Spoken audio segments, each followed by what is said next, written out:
Syukur alhamdulillah di kesempatan malam hari ini Allah mudahkan kita melaksanakan ibadah yang menjadi tuntutan kita sebagai seorang muslim. Mudah-mudahan Allah subhanahu wa ta'ala terima semua aktivitas ibadah kita di bulan Ramadan ini, dan kita menjadi pribadi yang lebih baik kelak dengan menyelesaikan ibadah di bulan Ramadan. Amin ya rabbal alamin. Bapak Ibu jamaah sekalian yang dimuliakan Allah subhanahu wa ta'ala, di hari Arafah saat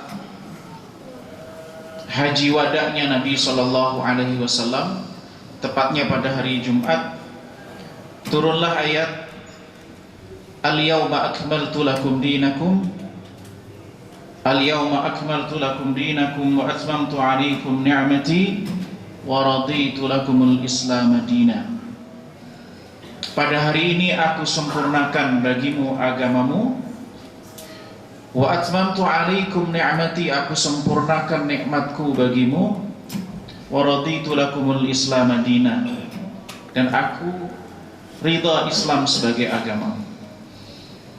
Ayat ini menjadi penegas bagi kita bahwa agama atau risalah yang dibawa oleh Nabi Shallallahu Alaihi Wasallam itu telah sempurna.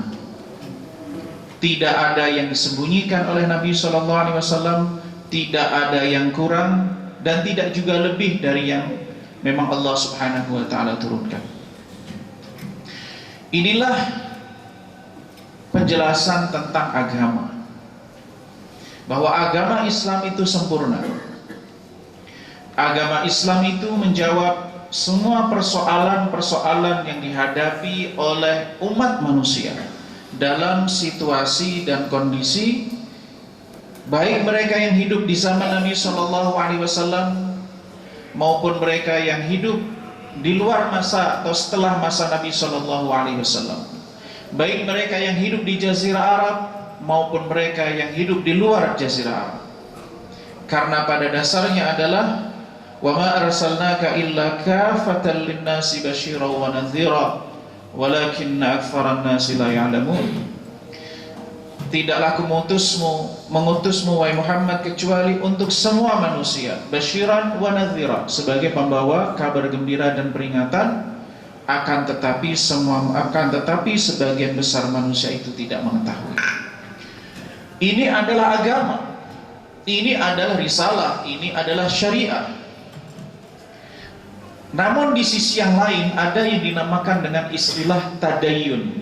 Kalau agama itu namanya din, al-yawma akmaltu lakum dinakum, hari ini telah aku sempurnakan bagimu agamamu, din. Inna dina indallahil Islam, sesungguhnya agama di sisi Allah adalah agama Islam. Wa may yabtaghi ghairal islami dinan falan yuqbala min wa huwa fil akhirati minal khasirin. Barang siapa mencari agama selain Islam, maka dia tidak akan diterima dan termasuk orang yang merugi. Namun ada sisi lain yang namanya tadayun. Tadayun itu adalah menerapkan apa-apa yang ada dalam agama itu di dalam kehidupan kita. Jadi cara kita menerjemahkan pesan-pesan yang ada dalam Al-Quran, pesan-pesan yang ada di dalam hadis Nabi Shallallahu Alaihi Wasallam, yang itu adalah wahyu dari Allah Subhanahu Wa Taala di dalam kehidupan kita sesuai dengan konteks situasi kita masing-masing, itu namanya tadayun. Kalau din adalah agama, kalau tadayun adalah keberagamaan. Kalau agama adalah sempurna, tapi perilaku beragama seseorang tidaklah sempurna. Karena seseorang ketika menerapkan agama dalam hidupnya, bukan agamanya yang tidak sempurna, tapi keterbatasan-keterbatasan yang ada dalam diri manusia itulah yang kemudian manusia itu, tadayun cara beragama seseorang itu tidaklah sempurna. Ini maksudnya adalah tadayun dalam konteks individu-individu. Saya misalnya dibatasi oleh ruang, situasi, kondisi yang saya hadapi. Tuntutan syariat bahwa ketika kita itu sholat adalah khusyuk, niat kita adalah ikhlas. Akan tetapi kadangkala kita dihadapkan banyak persoalan sehingga dapat mengganggu kekhusyuan sholat kita. Sholat kita yang semacam itu adalah tadayyun, ekspresi keagamaan kita, yang dipengaruhi oleh situasi, kondisi, keadaan. Ada lagi istilah yang lain namanya adalah ilmu agama. Ilmu agama, ada lagi istilahnya sejarah agama. Itu berbeda dengan agama itu sendiri. Agama adalah, atau Islam adalah apa yang Allah Subhanahu wa ta'ala turunkan kepada Nabi Sallallahu Alaihi Wasallam. Tapi cerita orang menjalankan agama adalah sejarah agama, cara beragama. Perjalanan hidup dalam menjalankan agama adalah sejarah beragama itu. Nah, jamaah sekalian rekan Allah Subhanahu wa ta'ala, tingkat kualitas seseorang dalam bertadayun di dalam menjalankan agama, di dalam menjalankan pesan-pesan perintah Allah Subhanahu wa ta'ala, baik yang ada dalam Al-Quran maupun di dalam hadis Nabi Sallallahu Alaihi Wasallam, kualitasnya ditentukan atau dipengaruhi oleh 3 hal. Jadi ada 3 hal yang mempengaruhi kualitas tadayyun dan tingkat tadayyun seseorang. Maksudnya adalah bagaimana menerapkan pesan-pesan agama itu di dalam kehidupan dia, baik dalam konteks pribadi dia, dalam konteks berkeluarga, dalam konteks bermasyarakat, dalam konteks bernegara, dan seterusnya. 3 hal itu adalah, yang pertama adalah al-iman, keimanan. Yang kedua adalah al-ilm, ilmu. Yang ketiga adalah al-amal, amal. Jadi 3 hal inilah yang kemudian akan berdampak mempengaruhi bagaimana tingkat kualitas tadayyun seseorang. Bagaimana kita memahami 3 hal ini dapat berpengaruh, berdampak pada level tingkat tadayyun, kualitas tadayyun beragama seseorang. Yang pertama, jemaah sekalian, keimanan. Sebagaimana di dalam hadis Jibril yang menjelaskan tentang rukun iman. Rukun iman itu kalau kemudian kita terjemahkan di dalam satu kata sederhana atau perwujudan iman, itu adalah tentang orientasi, tentang tujuan, tentang maksud, tentang arah. Yang maknanya adalah Qul inna salati wa nusuki wa mahyaya wa mamati lillahi rabbil alamin la syarika lah. Katakan sesungguhnya salatku, nusukku, hidupku dan matiku lillahi rabbil alamin. Jadi substansi perwujudan dari iman itu adalah, atau dampak perwujudan keimanan yang ada di dalam diri seseorang itu akan terwujud di dalam bagaimana orang menentukan arah. Maka Nabi SAW mengatakan, man qatala litakuna kalimatullahi al-ulya fahuwa fi sabilillah. Barang siapa yang berjihad, berperang agar menegakkan agama Allah, itulah yang di jalan Allah. Litakuna kalimatullahi al-ulya, kalimat Allah itu yang tertinggi, itulah intent, itu adalah tujuan, itu adalah motivasi, itu adalah maksud, itu adalah orientasi. Sebagaimana innamal a'malu binniyat, itu adalah perwujudan iman ketika seseorang. Jadi perlu kita bedakan antara teori keimanan dengan iman itu sendiri. Jadi orang yang menguasai teori tentang keimanan belum tentu keimanannya adalah iman yang diharap yang terwujud.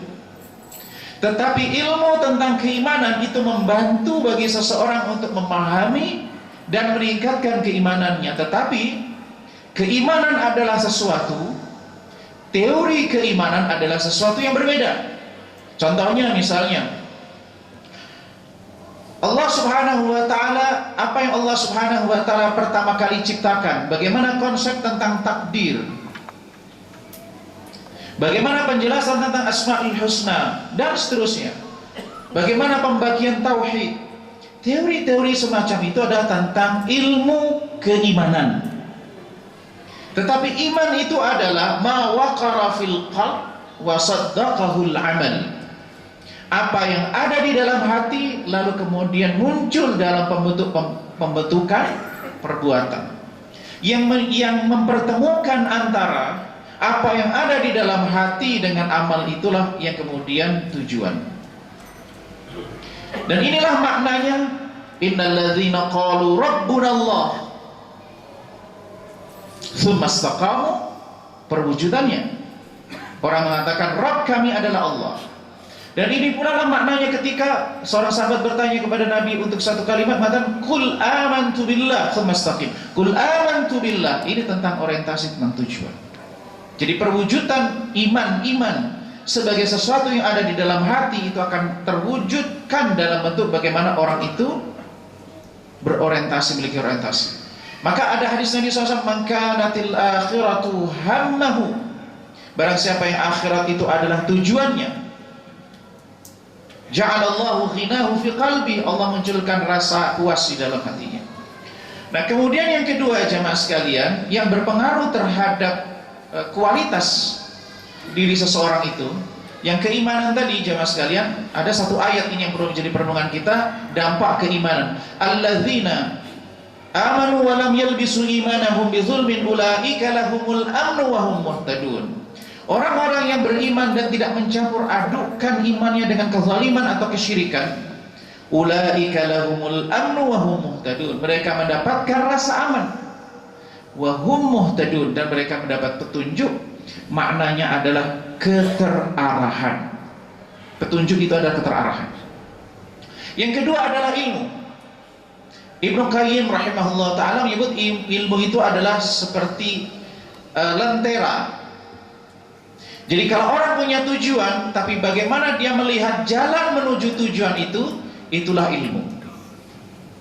Orang bisa jadi dia memiliki tujuan, tahu dia tujuannya, tetapi ketika itu berarti tanpa ilmu, maka dia seperti dalam kegelapan yang tidak bisa melihat jalan menuju tujuan itu. Maka fungsi ilmu adalah bagaimana dia bisa membaca tentang keimanan itu, meletakkan keimanan, meletakkan amal sesuai dengan tempatnya, sesuai dengan porsinya. Dan ilmu itu ada ilmu yang berhubungan dengan keimanan, ada ilmu yang berhubungan bagaimana mewujudkan keimanan di alam nyata, atau yang berhubungan dengan amal. Ilmu inilah yang kemudian misalnya saya berikan contoh. Bagaimana, apa makna surah Al-Fatihah? Apa makna iyyaka na'budu wa iyyaka nasta'in? Apa makna ihdinas siratal mustaqim, dan seterusnya. Itu adalah ilmu. Penjelasan tentang pembagian rukun iman, bagaimana konsep tentang menyembah Allah Subhanahu wa taala, bagaimana konsep mengesahkan Allah Subhanahu wa taala, bagaimana nama-nama Allah, bagaimana sifat-sifat Allah, itu adalah ilmu tentang keimanan. Sedangkan keimanan itu sendiri adalah sesuatu yang berbeda. Bisa jadi orang menguasai ilmunya tetapi juga memiliki keimanan yang kuat. Tapi bisa jadi orang memiliki keimanan yang kuat tetapi dia memiliki standar minimalis dalam ilmunya. Buktinya apa? Ada kita menemukan orang menguasai teori keagamaan, tapi dia terkena kasus skandal, masalah-masalah sosial, masalah-masalah hukum dan seterusnya. Padahal secara teori dia menguasai. Persoalannya bukan pada ilmunya, tetapi pada keimanannya. Kemudian yang ketiga, amal. Amal ini kalau Ibnu Qayyim rahimahullah ta'ala adalah melangkah menuju tujuan itu. Jadi kalau orang ingin menuju Allah Subhanahu wa ta'ala, menuju Allahnya itu adalah keimanan. Cahaya menerangi bagaimana menuju Allah itu adalah ilmu. Dan bagaimana melangkahkan kaki menuju Allah Subhanahu wa ta'ala itu adalah amal. Nah seringkali ini yang kita saksikan jamaah sekalian, kita ini larut di wilayah ilmu yang kemudian kadangkala kita itu luput sampai pada amalnya. Saya berikan contoh kasus sederhana.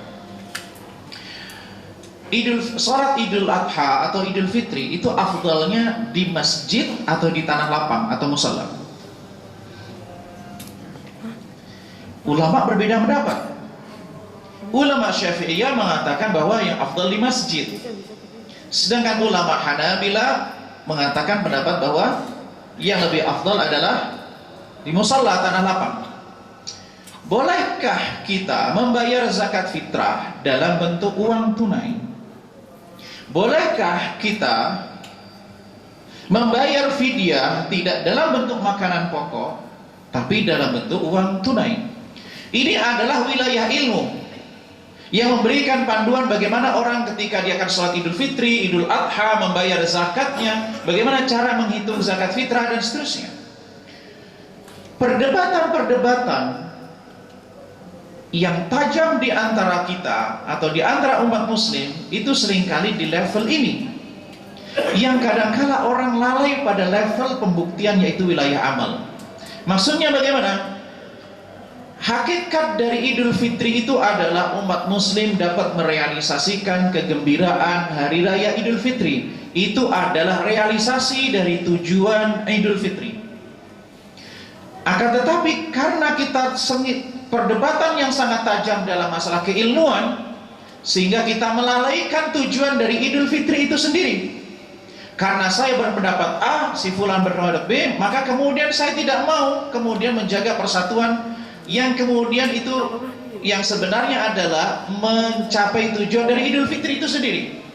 Begitu juga misalnya perdebatan dalam masalah membayar zakat fitrah, tentang masalah zakat, tentang persatuan, tentang berbagai macam persoalan-persoalan. Umat Islam ini atau sebagian dari umat Islam ini larut dalam wilayah pemahaman, larut dalam wilayah memahami teks-teks keagamaan, teori-teori keagamaan, tapi kemudian lupa melangkah pada tahapan yang berikutnya, merealisasikan apa yang diinginkan, ingin diwujudkan di alam nyata dari teks-teks keagamaan itu. Idul Fitri, tujuan dari syariat Idul Fitri itu adalah umat muslim bersama-sama bergembira di hari raya Idul Fitri.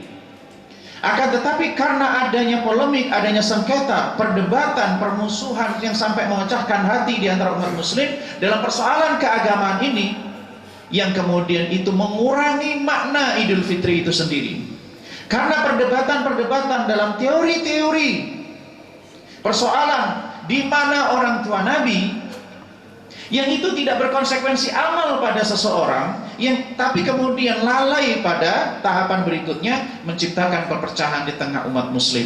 Maka jamaah sekalian, tiga hal ini perlu menjadi perhatian kita bersama untuk menciptakan kualitas kita dalam beragama: wilayah keimanan, wilayah ilmu, dan wilayah amal. Jangan sampai kemudian kita memarginalkan salah satu dari tiga hal itu, dan mudah-mudahan dengan itu kita bisa menjadi pribadi yang lebih baik, menjadi didapatkan ridha Allah Subhanahu wa taala. Amin amin ya rabbal alamin. Aku qouli hadza wa sallallahu ala Muhammad wa ala alihi wa sahbihi wasallam.